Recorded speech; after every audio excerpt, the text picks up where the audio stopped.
alaikum. Abokina. Wai me yake faruwa ne nake ta jin hayaniya? Bai kai da abokina.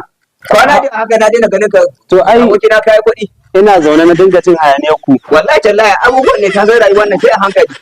Wai wallahi tallahi ina mata bayani ne fa ta tafi gida saboda yanzu ban naira 10 wallahi abokina ka ci bata samu. To me ya zafi? Wallahi tallahi ba kuɗi. Kuma ga ni kuma ka san mata ta akwai son cin naman kaza. A akwai cin nama Ka gani? Ya yi take tafi gidanku Allah ba zan yi. ai kai yanzu ba haka za a yi ba. To akwai shawara ne? Akwai shawarar Wanda da ina jin ka. to ai kai nesa ta zo kusa yanzu da ka gani da me na maka ma. Da ka yi zaman libas na ko menene ya kama. Ni ba ma'aikaci ba ne. Ma to menene kenan? Ai aiki na samu a kamfanin na Batulu. Na bature. Na Batulu. Oke na batule.